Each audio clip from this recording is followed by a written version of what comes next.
I'm Gian Cruz, and this is my project. It's called You As Me.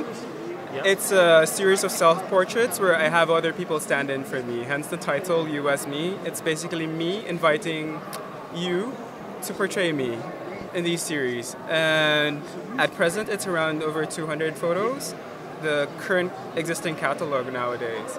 Yeah. Did you actually submit all 200 photos? No, I just made a selection that I felt would be right for the Pride Photo Award because I figured out there's a lot of different people with different wavering lengths of masculinities and femininities and the in-betweens, and I kind of selected who are the best candidates for this one. Yeah, so this was a selection I came up with. So how did you choose who you were going to get to play you? Sometimes it's just like you just follow your intuition sometimes, and sometimes the opportunity presents itself. Yeah, so it's just like how you meet people in general. And then sometimes you just get this strong desire to want to consume, or what's the better term? It's like capturing an image of people. Or it's like, because it's like you're collecting different people rendered as you. So, are these people that you know, or where did you meet? It's a mix. It's an interesting mix. Some are just people I just met randomly, and then the other ones are friends, and then other ones like with varying degrees, like a friend of a friend, or someone you're affiliated to by a certain degree to some extent. Was there a difference in how they portrayed you according to how well you knew them? Actually, sometimes it gets more interesting when you're trying it out with someone you just met for the first time. It's like there's more freedom. Unlike when it's someone you know so much, there's so much hesitation, or it comes out it's something more free. There's more freedom in the process in a way. Do you think there is more truth to one set of people's portrayal of you to another? Yeah, sometimes it's like the spontaneity that comes with it in the process. And then like for instance what would be interesting is like the different nationalities the different ethnicities that play along that played for me in front of the camera.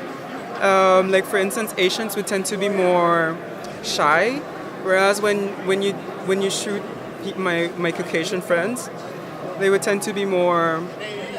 They're used to facing the camera and acting like nothing is happening, no one is recording them. So it's like perhaps this voyeuristic tendencies. And what's also interesting is that different people, different sensibilities, and then you kind of learn something about yourself.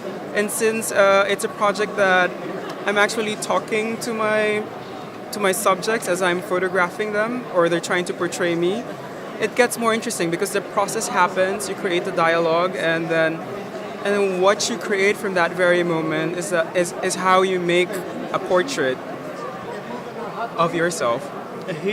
There is a uniform of what you are going throughout the series, of the glasses, the jacket and the tie.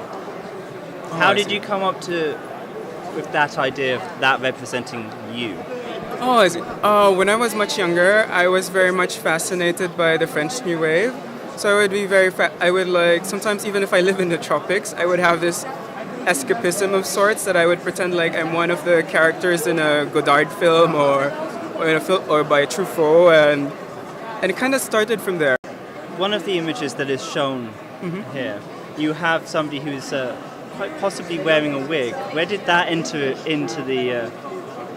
the wig, because I suggested, this one right behind us. He's actually, he loves to cross-dress. So, and I thought that for you to portray me, because me, I like to be in the most natural way I can be. And I thought that the best way that he can be himself, to do the project better, he can just wear his wig and just have fun with it. And then, it's like, because you're trying to strike a middle ground, and then you're actually questioning how much of it is really you and how much of it is really the other person.